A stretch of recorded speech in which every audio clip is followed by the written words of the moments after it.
Hello everyone and welcome. I'm Francesco Placci and in this video I would like to try to give an overview of the current market situation with particular reference to the impact of the ongoing war between Russia and Ukraine.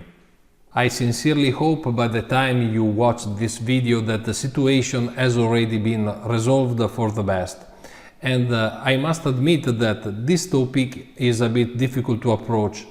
And given the current situation, the markets are certainly not my first thought. However, it is also true that as an investor, I have a certain concern arising from the uncertainty of the geopolitical situation, and I imagine that many of you also wonder how this situation can impact the financial markets. So where do we go from here? We can start from the movements of the recent weeks on the primary markets. Here we see commodities. It is clear that every conflict involves the markets which are linked to the geopolitical situation of the moment. And in this specific case, the greatest impact concerns primarily raw materials, in particular energy raw materials. As you can see, they have risen a lot over the last few weeks on a monthly basis, but also since the beginning of the war. Which ones went up the most? Certainly those related to oil, in particular also gas, coal and especially European gas, therefore TTF gas and UK gas, which rose over the last month by about 37%. But that's not all. Important increases are seen on a monthly basis also on metals, in particular lithium. Less so are the precious metals that usually serve as a good safe haven. There's also a notable impact on agricultural raw materials, wheat in particular. Russia and Ukraine are major producers of this raw material. Let's look now at the prices of the European natural gas, TTF gas, compared to the American natural gas. So, the European gas, the green one, you can see how since the beginning of the war, for a year now, the price has risen decidedly more than American natural gas. It also rose following the outbreak of the invasion, because there was an increase from 74 to 131. It is true, however, that there was already a strong tension surrounding this raw material, because if we look at the prices around December 2021, they were almost 180. So the war in a way has exacerbated the tension that already existed on this raw material.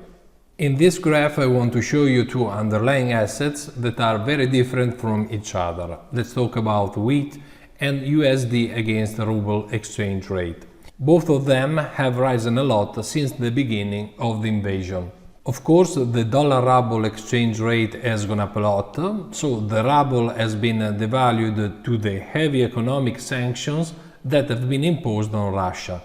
Both, like I said, went up. As far as wheat is concerned, there is a more medium-term trend that, together with all the other raw materials that are generally growing, fuel this strong inflation that we are experiencing.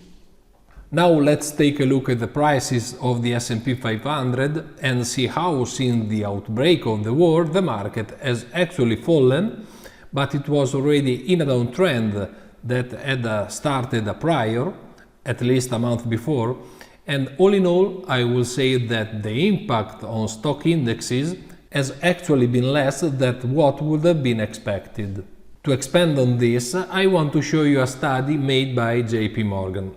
I apologize for the quality of the image, which relates the size of the decline of the S&P 500 with several geopolitical events, with several wars that took place from 1973 until 2014.